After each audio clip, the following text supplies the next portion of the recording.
न्यूरोट्रान्समीटर्स. तर न्यूरोट्रान्समीटर कोण आहे?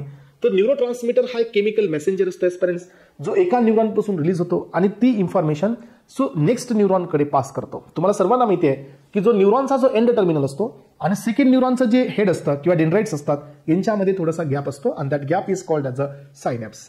तो सायनॅप्स असतो एस्पेरेंट्स तो. मग आता या न्यूरॉनचे जे इम्पल्सेस आहेत ते पुढच्या न्यूरॉनपर्यंत ट्रान्सफर करण्यासाठी आपल्याला एक मेसेंजर लागतो. म्हणून एक न्यूरॉन पासून एंड टर्मिनल पासून एक न्यूरोट्रान्समीटर रिलीज होतात और एक केमिकल सबस्टन्स रिलीज होतो जो इन्फॉर्मेशन जी एका न्यूरॉनकडे आहे ही त्या सायनॅप्सला क्रॉस करून ही इन्फॉर्मेशन नेक्स्ट न्यूरॉनकडे पास केली जाते आणि ही इन्फॉर्मेशन पास करणार असतो. म्हणून ही इन्फॉर्मेशन कुणाच्या मधून पास करणार असतो? In between two neurons. म्हणून हा न्यूरोट्रान्समीटर असतो. मग आता याच्यामध्ये पण दोन पद्धती आहेत एस्पेरेंट्स, दोन क्लास आहेत. हे फक्त डिपेंड याच्यावरती नाही आहे की न्यूरॉनच तसा आहे, नाही, रिसेप्टरच्या नेचरवरती पण न्यूरोट्रान्समीटर हे डिसाईड केले जातात.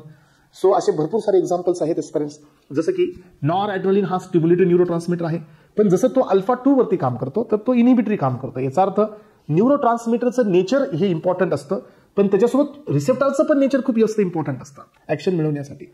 काही वेळेला रिसेप्टर इनिहिबिटरी असतात, न्यूरोट्रान्समीटर स्टिम्युलेटरी असतो, पण इफेक्ट तुम्हाला इनिहिबिटरी मिळतो.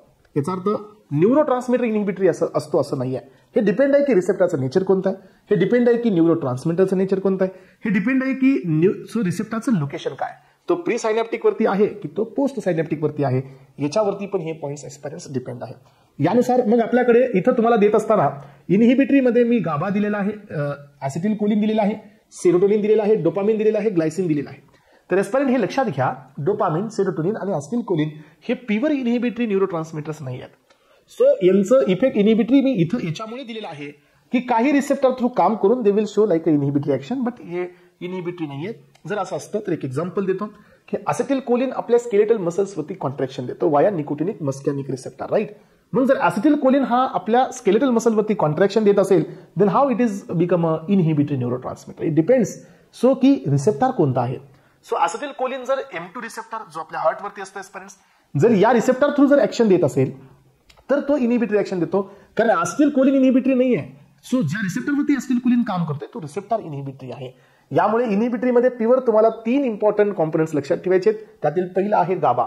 गॅमा अमायनो ब्युट्रिक ऍसिड हा ऑलवेज इनहिबिटरी आहे, हा कुठेही स्टिम्युलेटरी नसतो, हा ऑलवेज इनहिबिटरी असतो.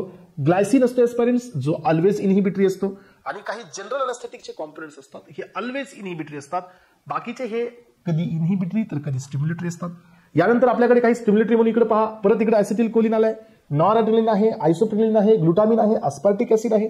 तर हे न्यूरोट्रान्समीटर आहे जे स्टिम्युलेटरीचं काम करतात, जे रिस्पॉन्सला स्टिम्युलेट करतात.